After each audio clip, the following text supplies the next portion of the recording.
The views and opinions expressed in these historical letters that may contain vernacular used in the World War II era, the post-war era, and the Cold War era do not reflect the views and opinions of any of the individuals involved with this project, including, but not limited to, the podcast's creators. Good morning, Jamie. Good morning. How are you doing this beautiful Saturday morning? Oh, it's a gorgeous Saturday morning. Best part of the week. Oh, yeah. And we're in September. So now we're almost officially to fall, right? I think we're going to get to the equinox. I've been slowly pulling out fall decorations and just placing them all over the house. Just a little bit here and there. Preston finally noticed. And he's like, "What's this?" And I was like, "It's fall." He's like, "It's not fall yet." I said, I'm pre-gaming fall. We're doing it. So yes, it's a beautiful day.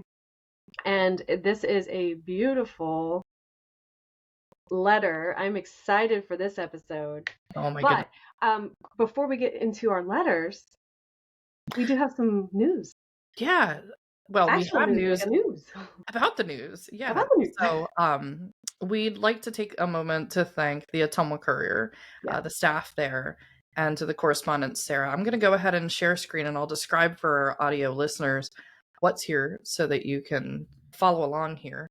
But the Love Sweetie podcast was featured in the Ottumwa Courier, which is super exciting. It was front page. Front page, yeah. This is really amazing. Sarah Jordan Heinz, who I spoke with a couple months ago, we were just talking. She came across the information about the podcast in one of the social media groups, and she reached out and said, "Hey, I'd like to do an interview." We spoke, we had a lovely conversation, and out of that interview came this article about the Love Sweetie podcast. And the headline of the article is Love Sweetie podcast features World War II era Ottumwa. And then it goes into just the details about what the podcast is about. It gives a little bit of information about 1940s Ottumwa, about Naval Air Station, NAS Ottumwa, which is really, really great. I don't think my grandmother ever thought she'd be on the front page news of Ottumwa during her lifetime, let alone 80 years later. Yeah. But just the way this article was put together is really, really great. And from what I understand, there should be another article appearing in the senior resource guide of the Ottumwa Courier. So if you're in Ottumwa or you read that paperwork, just look them up online. If you Google Love Sweetie podcast, Ottumwa Courier, it should come right up and you can read the article there. I'm going to work to get the copy of the article on the website so that people can read it there. But just really, really great work by the Ottumwa Courier. And thank you so much to Sarah Jordan Heinz for reaching out. She's the correspondent there that wrote the article. It's really beautiful. It's very much a privilege to be able to talk with a journalist for the first time about this and then, just see the response coming in. So that's really lovely. Thank you to the people of Ottumwa, the readers of the Courier, to the Ottumwa Courier. Speaking about feedbacks and comments, we're starting to get some comments on the YouTube video. Some nice conversations are happening there.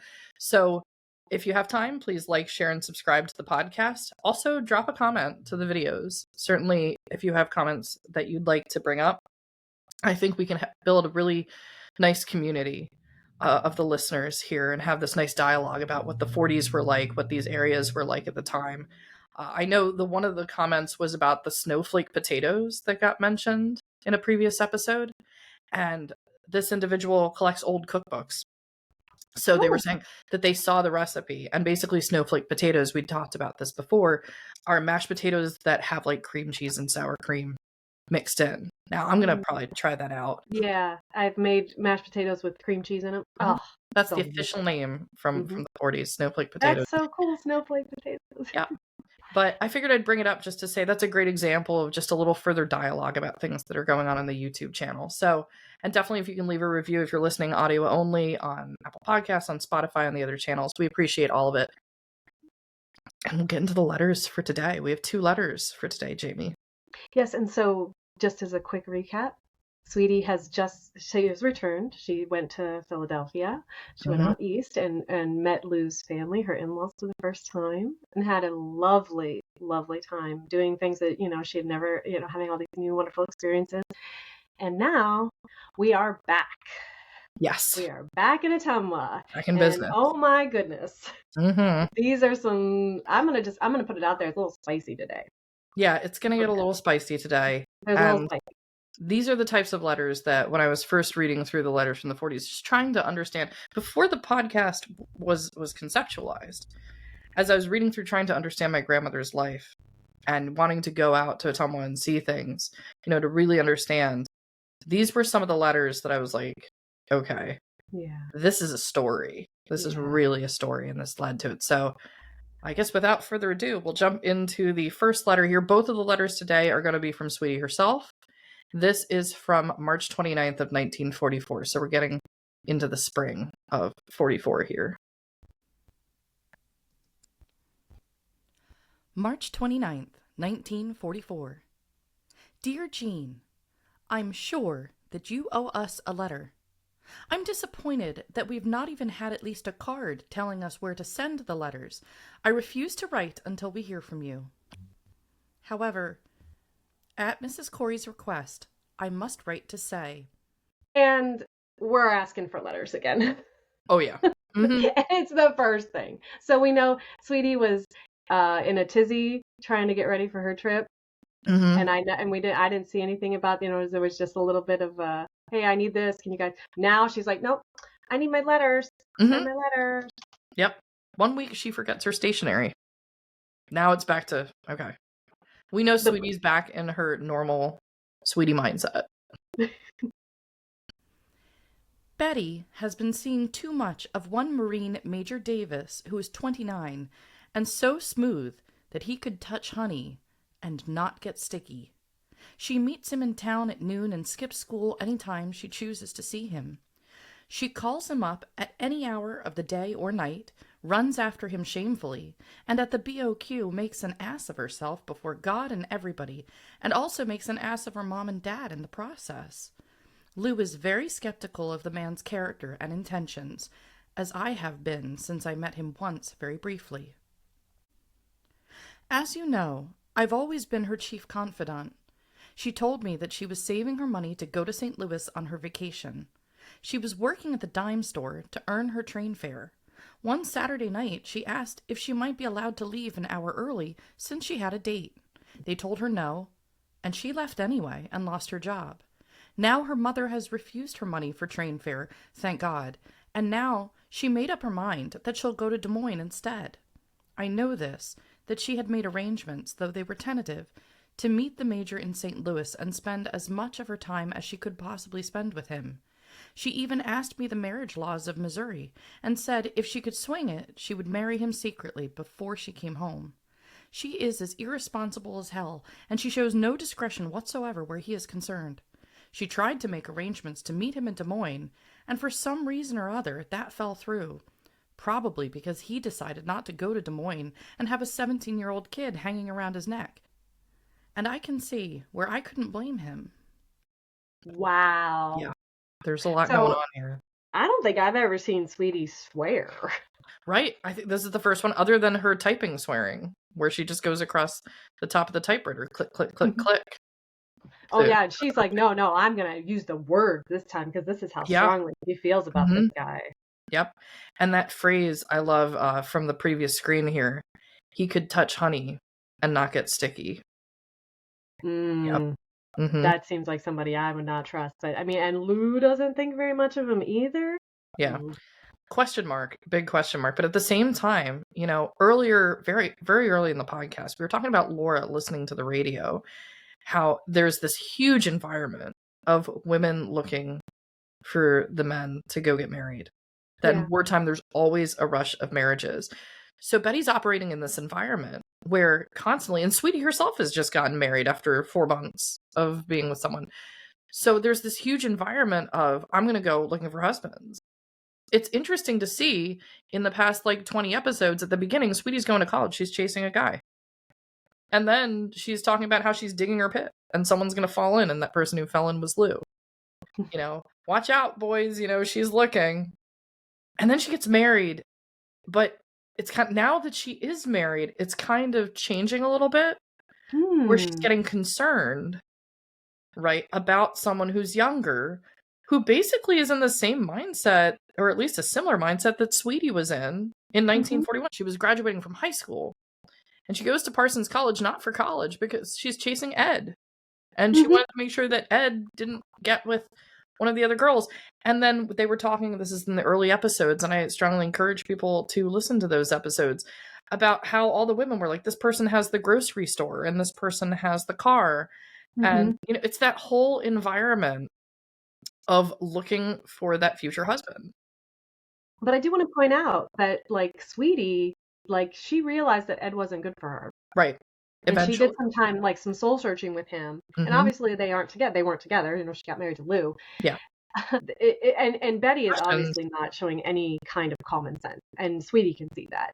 Like, a 29-year-old man, Lou is just a couple years older than Sweetie. And when she met him, and he was nice and kind, and she, you know, and we know that he's a good person.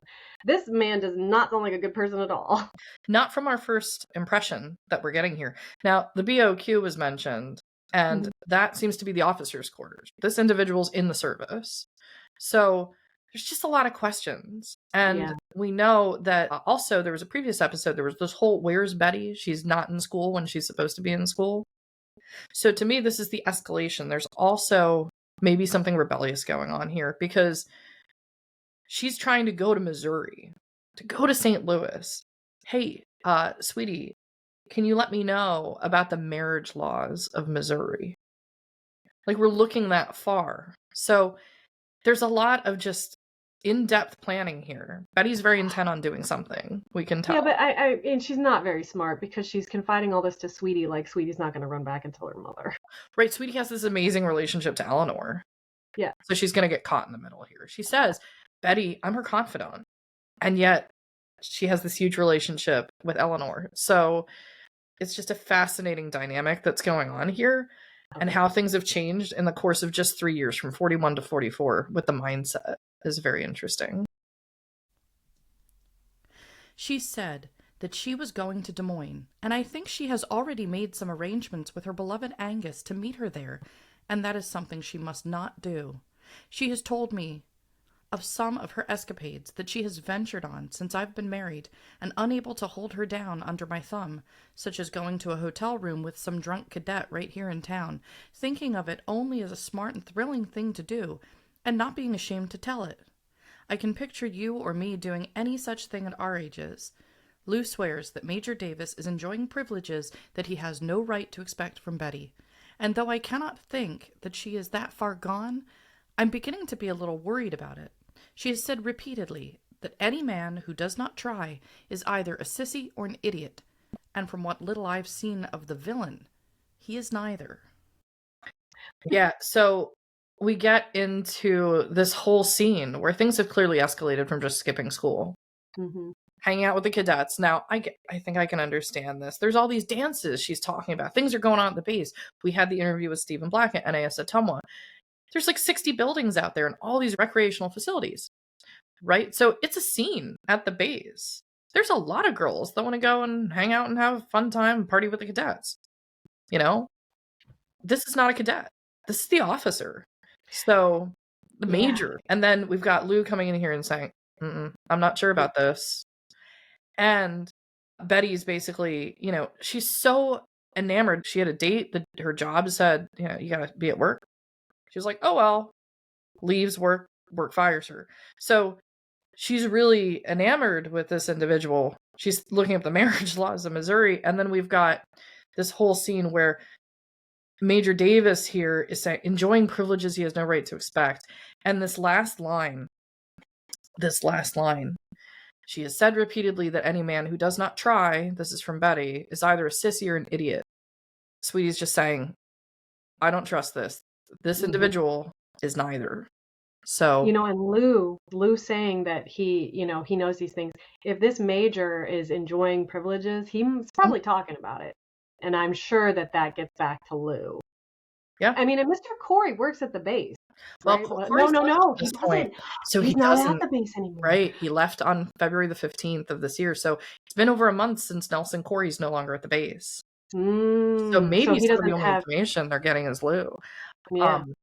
Just the first impression of this individual is clearly not good. Mm-mm. And they're concerned for Betty's welfare. So. Well, here's the whole idea. Mrs. Corey called me just as soon as I got to work to ask me to write to you and tell you the little story. And as a special favor to her, would you write to Betty so that she will get it by Friday? That means answering by return mail, and tell her either that you've been called out of town on a case or something so that Betty cannot come. And Mrs. Corey said that you should say that if you got back in town in time, that you would write to her and tell her to come on up. I don't know whether she intends to let her come later or not. If I knew for sure that we were coming up there on Saturday, we could bring her along. But that spoils our visit to an extent, and besides, Betty is not planning to come home as soon as we would have to. Des Moines is closer to St. Louis. Several planes go to Des Moines quite often. And with his rank and position, Major Davis can tear off to Des Moines at any time he cares to. She plans to leave Saturday morning. She's not responsible enough to be left unchaperoned. And the plan is set in motion. And there we go. Mm-hmm. And we're taking care of some things. Yep. Honestly, just looking out for Betty because she's not looking out for herself. You know, we don't know enough. I think that's the question. You don't know enough about another person, but you care deeply about Betty. And it's like, okay, if there's such like, if you're going to just walk out of your job for a date and things, clearly there's maybe a lack of common sense here. So enamored to be looking up things, very hasty. Laura was talking about, you know, the women chasing after the men and getting married, and it's very hasty. So here's the plan. The plan is Betty wanted to go to Des Moines. But when you get to Des Moines, who are you going to stay with? Well, Jeanne's in Des Moines. The family knows Jeanne. Jeanne's working in Des Moines as a nurse, which is the case. So the plan is, hey, sweetie, from Eleanor, write to Jeanne. It's urgent. It's urgent. So that she knows to write to Betty. So Betty gets the letter to say, hey, you know what? I'm not going to be here this weekend. Mm-hmm. So it's not a good time for you to come up. But if I'm back in time, I'll write and say, come on up. But complete lie. You know, just as a reason. So she basically is like preventing the ability of Betty to be able to get to Des Moines and have that place to crash. Yeah. So that it breaks the connection here. Yeah, she doesn't want her getting to Des Moines at all because I think that's the scary thing here is that she gets in Des Moines, he can get there, and boom, they're gone. Yeah, she's not going to see her again because this guy's obviously a pilot of some sort. I mean, Lou's working at NIS; it's naval air, right? So they're saying, well, the pilots can get back and forth to these cities faster than anything else can move. Mm-hmm. So we have to be careful here. So Eleanor's looking out for her daughter. Sweetie's looking at this and saying, okay, Jeanne, now she's clearly writing the letter to Jeanne. She's letting her know. Or reading the letter that she wrote to Jeanne saying, here are the details of what does Gen Z call it? Here's the tea. Is that the phrase? You know? I'm not sure. Uh-oh. I know, right? I'm not sure if I'm not topical. Oh my gosh. So I think I've been feeling like, so anybody who's in Gen Z, what's the tea? I guess that's the tea. Yeah. Okay, what's the tea? Okay. We're having tea. So this is the coffee. I am a millennial Gen Z, so I'm looking this up. Look at that. What's the tea? So for anybody that is Gen X or before, and we're all confused on like what's the tea it says online is they're asking about the latest gossip or an update on old gossip. So she's saying, I guess here's the tea. Yeah. So this is the tea. This is the tea. It seems a little sneaking to do it this way, but Betty has done nothing but sneak in a nice way since she met the man. I don't blame her for wanting to get away from Ottumwa, even for a short time, but I know from experience that Betty has a technique for pickups that she could turn loose in Des Moines, and she doesn't always get a nice fellow when she makes a pickup. Witness the hotel room. Her father has been cracking down on her, and last night, for no reason at all that I could find, was he justified in railing out at her as he did. And yet, I think she does things that she knows will antagonize him, and he is wise to her lying and sneaking. She has planned on the trip, and I know it will be disappointing not to get to come. Her mother has asked that you write and tell her that you're going out of town. If Mrs. Corey said she simply couldn't come, she would make life miserable for the entire family and might even walk out on them. They have no control over her at all. Not only that, but she's already hinted to me that I should, without her mother's knowledge, loan her some money to come on. I'm being two-faced either way. Two-faced for loaning her money to come on. Two-faced for writing to tell you she must not come. She can't be reasoned with. She has absolutely no friends in high school her own age because she has snubbed everybody and high-hatted them by rubbing in the fact that she has gone with the major. She is a standing joke at the BOQ and a little fool as far as anybody who knows her is concerned. Mm-hmm. Oh my. Yeah.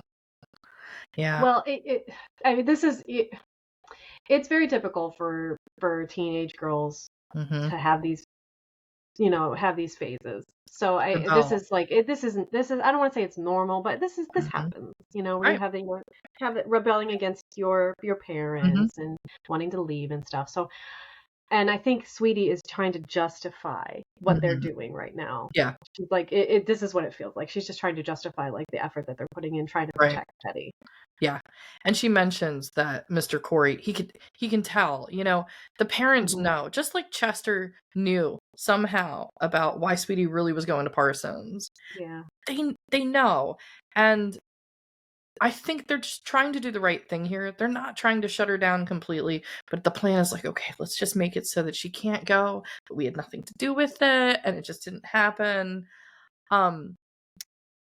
This part of the letter, I think, is one of the best parts because Sweetie's realizing just how stuck in the middle she is here.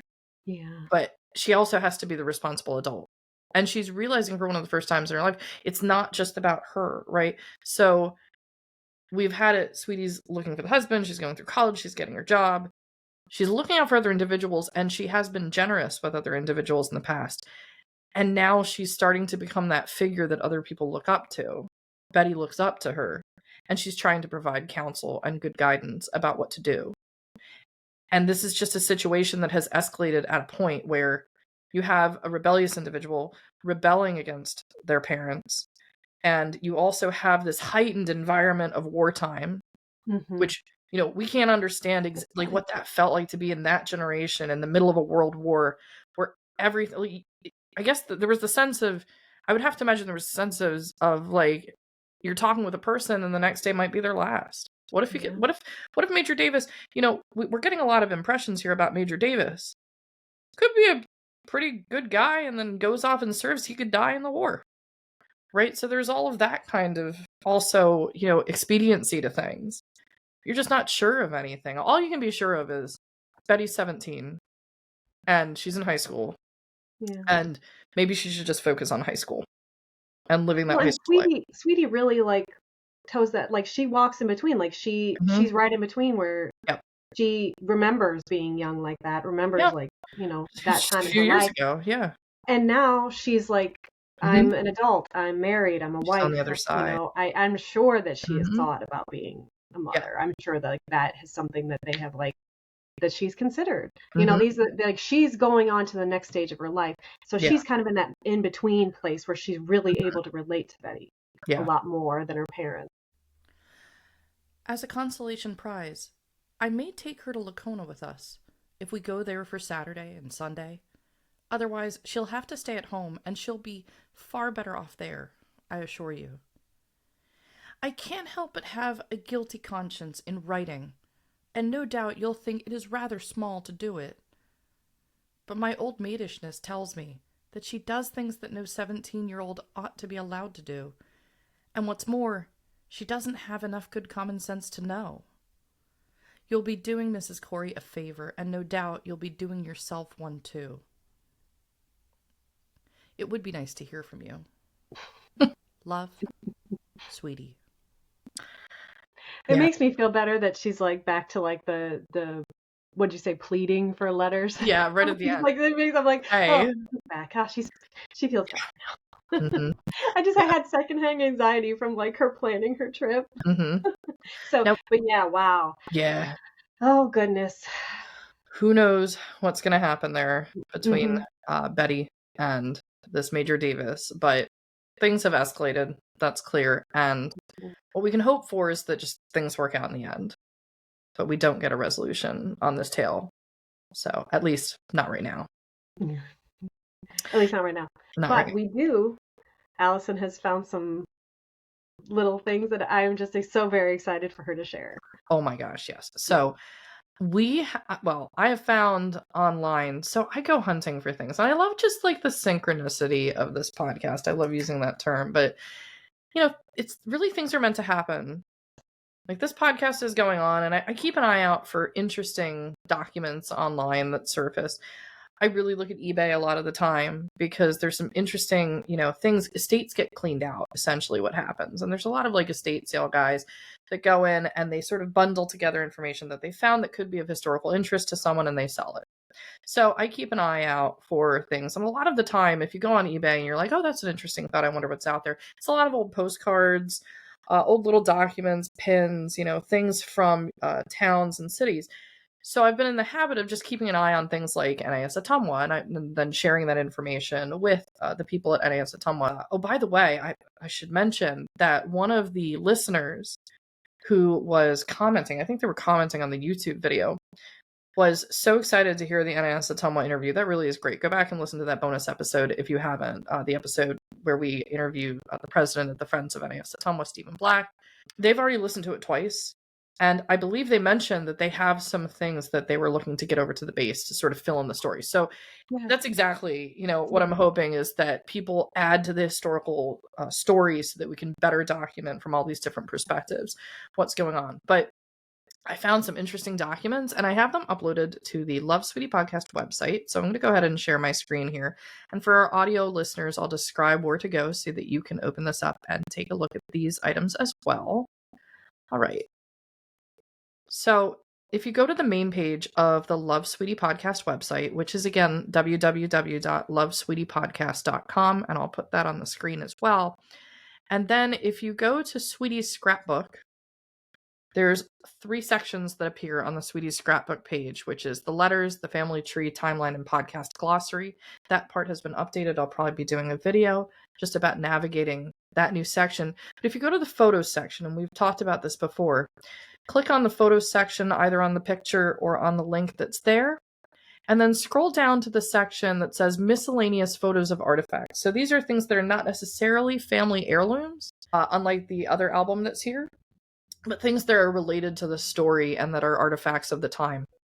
And if you click to view the album there, the last 2 items that have appeared now, one is the 1944 Ottumwa Chamber of Commerce brochure, and the other is the 1944 map of Ottumwa, Iowa. So if you go ahead and click on the ear of corn, which is perfect. Oh, it's so beautiful. It's so beautiful, yeah. Click on that. I love this. And here's the front of the brochure. And this had come up on eBay as a publication that the local government had put out specifically in 1944. Couldn't be more perfect. So this was published exactly when Sweetie was there. She may have had one of these documents as well. It's a big ear of corn for our audio listeners that's beautifully graphically designed. Please go on the website and check this out. So kudos to whoever designed that from Ottumwa. Ottumwa in the heart, and there's a heart, of course, in the gold color of the ear of corn, of the food bell. Ottumwa Chamber of Commerce, 1944. But the content in the brochure, if you, on this picture on the page, there's a link to open the 1944 Chamber of Commerce Ottumwa PDF. And what you can do is you can open as a PDF the contents of the brochure. So we can actually, on this podcast, we're going to take a look at this. So yeah, lovely design. But if we go to the interior, and we have the publication date, which is perfect because it was published while she was still there, at least for a number of months. And we get pertinent facts about Ottumwa in Wapello County, Iowa, February 1st, 1944. So this was put together by the Chamber of Commerce, and it gives us an idea about just what there was in Ottumwa at the time. And we do have the population from the 1940 census. So I'm just going to read out a couple of these facts here so people can get more of a visualization of Ottumwa itself. The city had a population of 31,570. It's the 8th largest city in Iowa, and they estimated January 1st, 1944, that 35,000 was the population from that census, so that it had increased to about 3,000 or 4,000 people or so since the 40 census. Which makes sense, because that's when they were starting. Right, yeah, you get all this activity building the base. To my knowledge, it's about the same size today, maybe a little smaller because the base isn't, bringing in thousands of individuals for all of that work, but about on par with the 40s. Then the ethnicities. We've got the breakdown here. Ration books. I love how that's the next thing mentioned here. That's the next most important thing. 43,000 ration books issued. So they're tracking at the city level here is how many ration books are about for the city, for the county. They do a breakdown there, and then bank deposits as well. So they're talking about the wealth of the city, and they note that there's 4 banks. So I strongly encourage everybody to go onto the website and just look at these details and take a moment as you go through each line to think about, what that means for what the town would be like. This kind of data is really, really critical, I would say, to getting an understanding, of what's going to be in the town. And then you have taxes. Jamie and I are libertarians, so we could just get rid of this portion. That'd be great. Yeah, taxable valuation, monies and credits, millage, and schools. Now, residences built is the next portion here, and they're looking at the values of the residences built, which is interesting. And then it goes into a whole bunch of things that I wouldn't have expected to see. Auto registration. For example, in 1943, they cite that there were 2,025 trucks registered and 9,561 cars. It's going to be a lot more today. That's one that's going to change, obviously. But just the number of vehicles registered. So you get an idea of, how busy the streets are with automobiles, which is very interesting.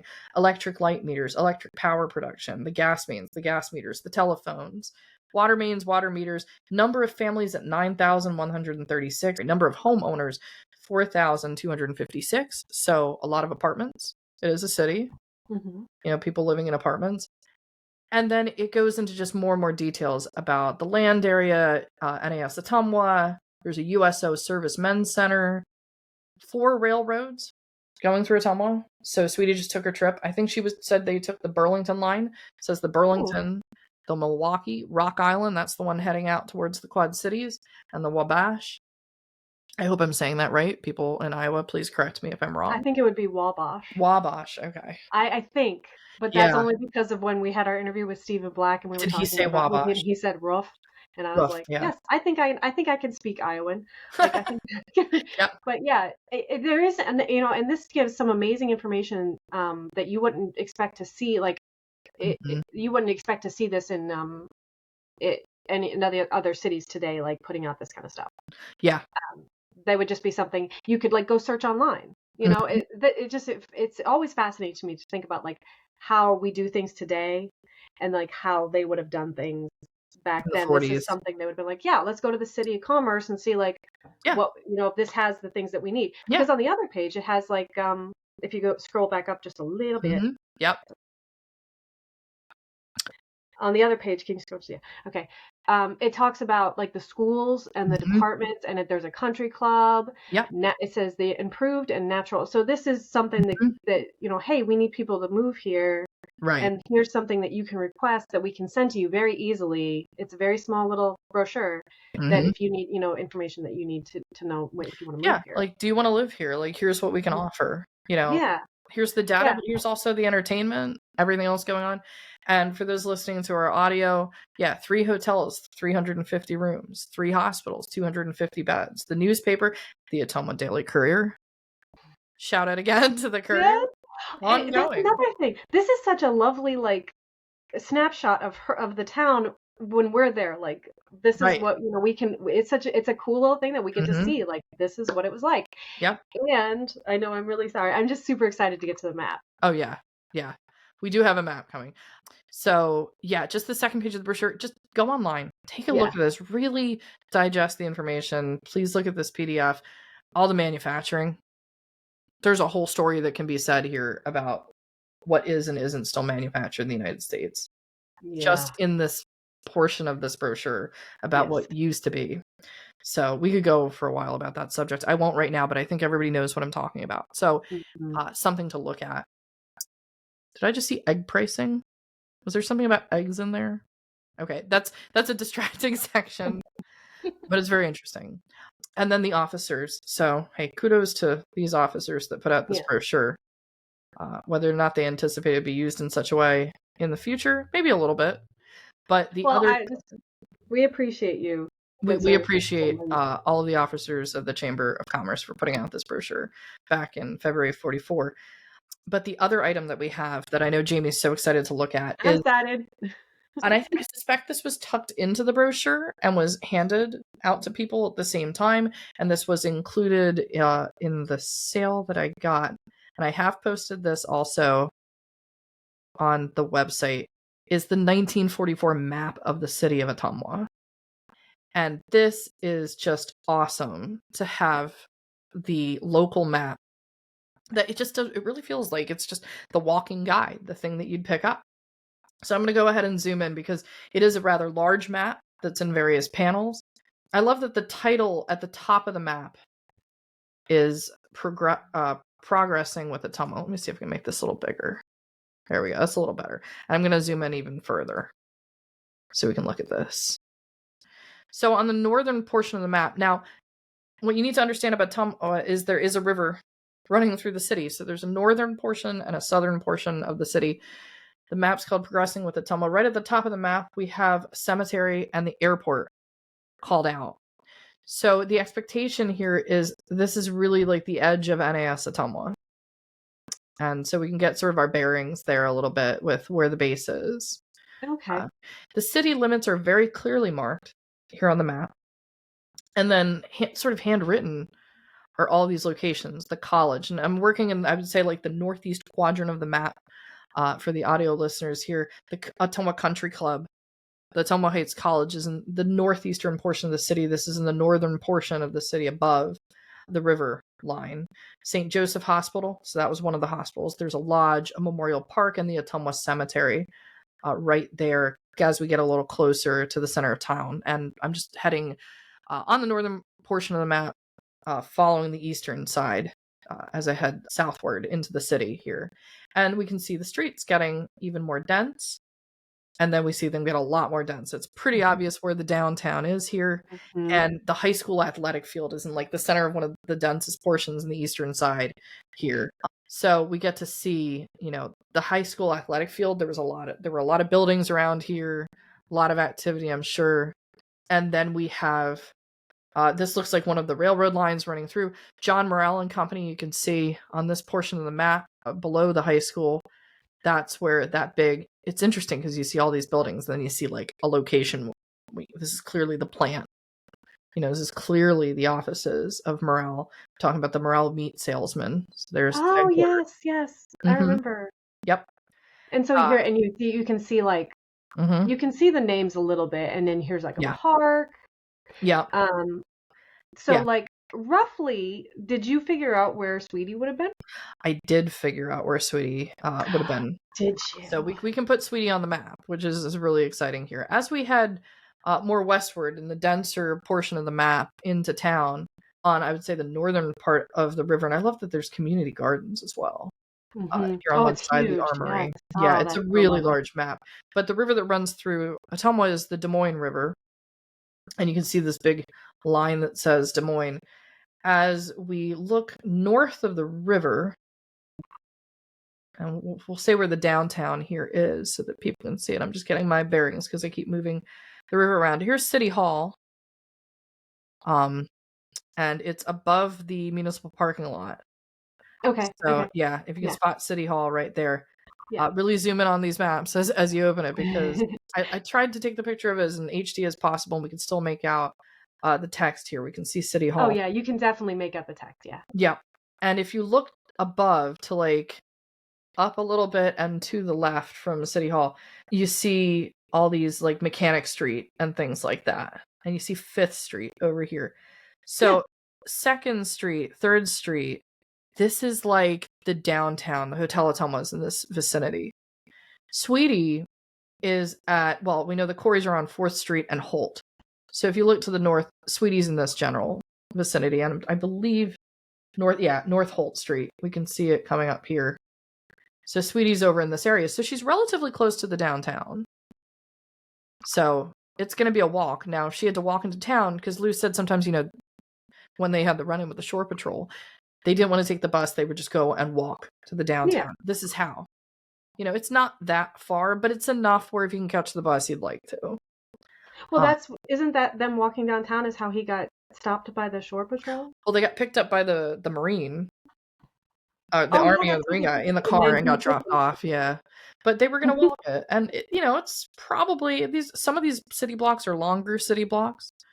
I would say from their location on Holt Street to the downtown area, it's probably a good 20-block walk. These are long city blocks, 10 to 20 blocks at times. And then we've got some interesting other names. I don't know about Turkey Island, Caldwell Park, and there's a lot to research here. Clay Products Company. We'll have to see if that's still in existence up in the northern part. But basically, the downtown area and Sweetie, they're on the northern side above the Des Moines River here. So if we zoom out a little bit, we get a little, we can get our bearings again. So Sweetie's in this northern portion. Here's the Des Moines, and then we've got the southern portion of Ottumwa, which I would assume is mostly residences, additional homes and residences, because the city hall and all the buildings are here. And if you can kind of tell how a city was founded. The oldest part of the city is probably on the northern side, because you've got City Hall and Morrell over here, and we know Morrell opened in the 1890s. So they're going to be closer to. Plus, you get the country club up at the top. The cemetery also is on the northern portion. But just being able to see a map specifically from 44, which was probably part of that brochure, or tucked into it, or people could pick it up at the time, we get a really great visualization. So check out these two items together, the map and check out the brochure with the details. And you can really put yourself back in, here's the number of people going around. And if your city or the town where you live is close in population to what Ottumwa was, just reduce the number of cars, definitely, to probably a third or a quarter of what it is. And, put a lot more of people walking in the streets and the buses going by and then the trolleys and things. You can get this really beautiful visualization of things. But that's on the website, and what a joy it was to come across that online. It definitely. Well, when I had pictured Ottumwa, I had pictured something a little bit smaller. So to see how large, the city is a decent size. Yeah, the city is a decent size, and to see where they were in relation to the base, how they had to travel to get to the base. Yeah, but it's a really cool piece of history that just adds to the story and just enhances it. It just really does. So I definitely encourage people to go check it out. Awesome. And thank you, Allison. I love that. Oh, yeah. But we do also have a second letter today. We do have a second letter today. Which is also very good. So we're just going to let that letter play. April 10th, 1944. Dear Noisy, I intended writing to you yesterday, but I got sick. Lou was secured and came home at about 1:45 yesterday afternoon on account of bad weather. I got sick with cramps and a bad diarrhea and was saved only by the remaining Pepto-Bismol that you got for me while you were working at the Ottumwa Hospital. I was rather weak, but Lou was determined that if I'd get away from the house and forget about it, I'd feel much better. So we got dressed and went to see a movie double feature, The Fighting Seabees and Murder on the Waterfront. Eek! The theater was pretty crowded, so we had to go to the balcony, and we even had to sit in the very last row on top. If it had been any higher, my nose probably would have started to bleed. We were, as I said, in the very last row, and Lou said we might just as well make good use of it. So we sat there pitching woo like a couple of Smooch-Mad high school kids. Lou's sense of make-believe is surprising, and I think he gets a lot of fun out of pretending. Yesterday he was pretending we weren't married, and I got as much fun out of just that as I did out of the movie. They're so cute. Yep. They're so cute. But I do want to point out that Sweetie sometimes has trouble telling the people in her life how much they mean to her. She's had that problem. Yep. And so her saying, I was sick and I was hurting, but the thing that you got me, Jeanne, made me feel better. So I think that this is one of the ways that she tells people how much she loves them, which was so sweet. And then Lou was like, "Nah, you had diarrhea. Now let's go see a movie." So go to movies. But I think it did make her feel better. Oh yeah, Yeah, they're up so high. She's like, I can't even really see the show. Oh, let's do this instead. Okay, yeah. So from the cute, I just love them. From the first letter, we have all this critique, right, of the responsible sweetie, right? Mm-hmm. And now we get to the second letter. Well, we can just pretend, let's pretend it's high school again. Okay. Can't really see the screen too well. So. Here's the thing. She has common sense. She made a good decision. She has a good. She can. Yeah. She's living the good life. So this is okay. We stopped by at the pantry and got a sandwich, and then went to see the Coreys since we hadn't been there for some time. Lou and Mr. Corey won the war, while Mrs. Corey and I just sat and talked and played with A.L.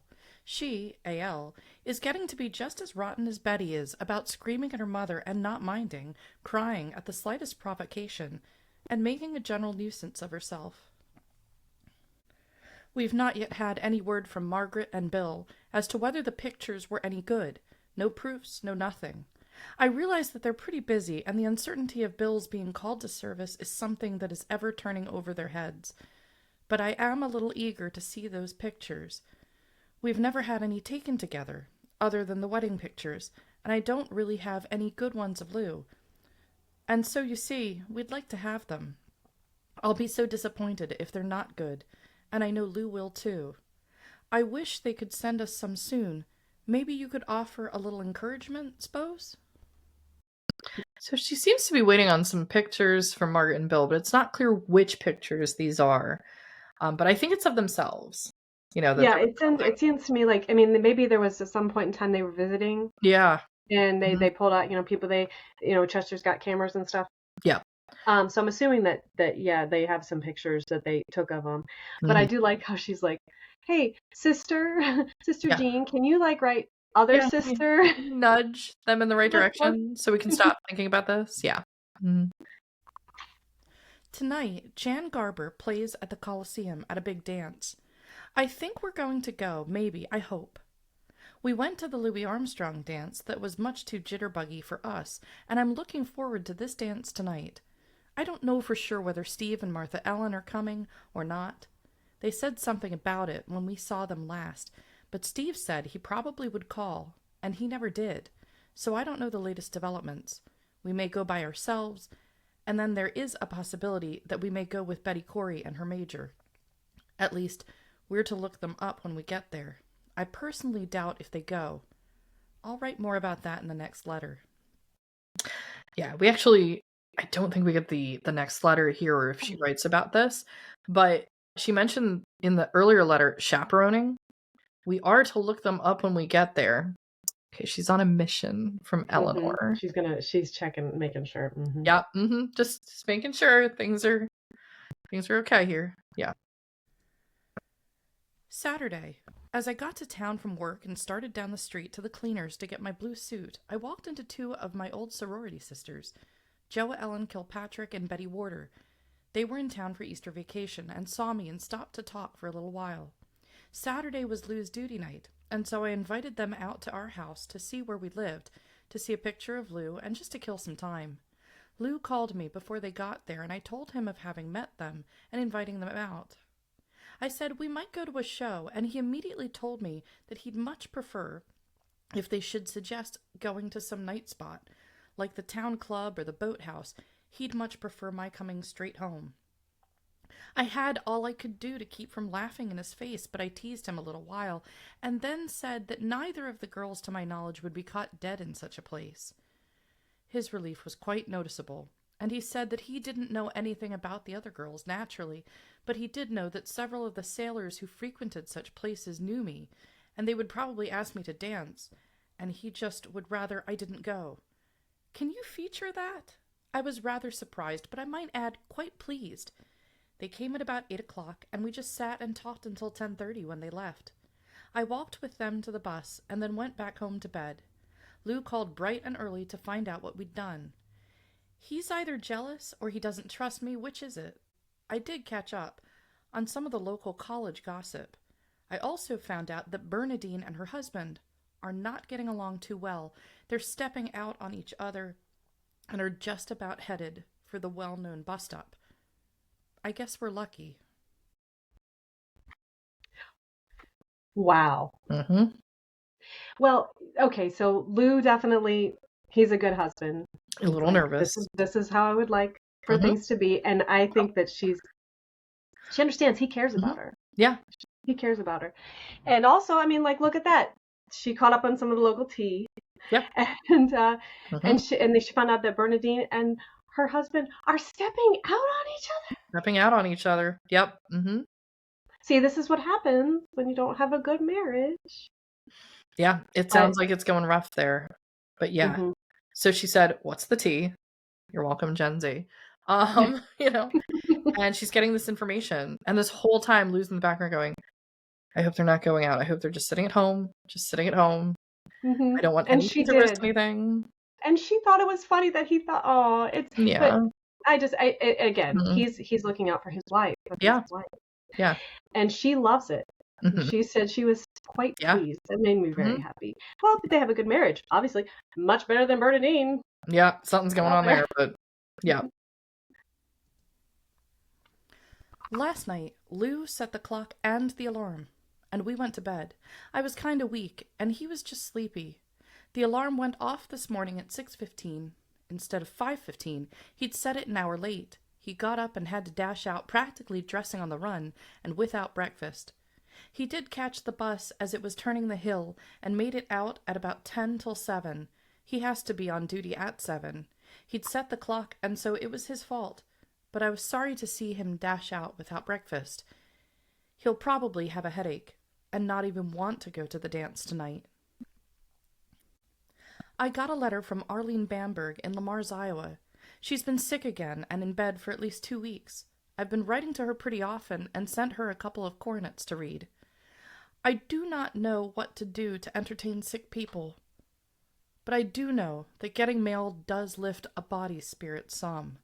I know. Well, people enjoy getting mail too. Well, it is time for Jeanne to take the mail over to our little post office. If I stop now, this will go out this AM. So, love from us both. Sweetie and Lou. Yeah. I love how she always includes Lou in her letter. Mm-hmm. Yeah. Like she's always like from the two of us. Yep. Mm-hmm. Yeah. And I like how too she's like made sure to poke at the end for a letter. Oh yeah, and in case you forgot. Yeah. People really like getting letters. Yeah. Jeanne. Mm-hmm. Jeanne's a good writer. Noisy. That's what she called her this first Noisy, one. Yeah. All of a sudden, yeah, she gets a little nickname here.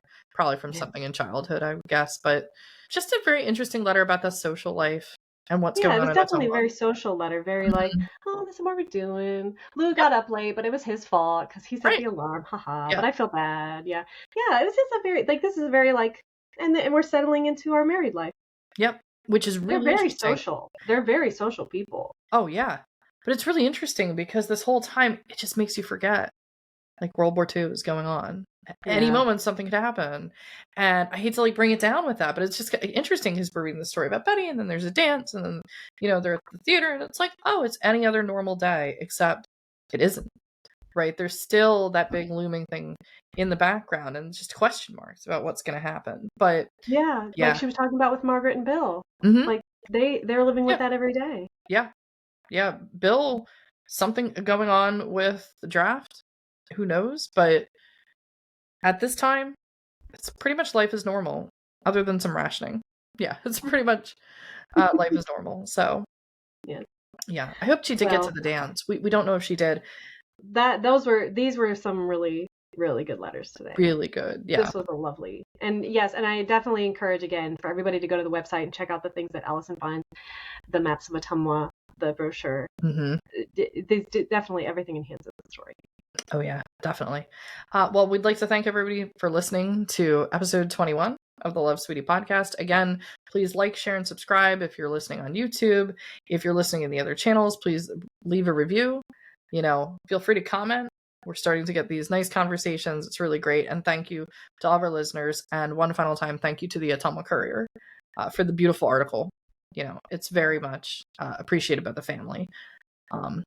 And again, Sweetie would never have expected that. She'd be on the front page. But she has, so many years later, and that's really, really interesting. So we'll just leave it at that. Bye, everyone.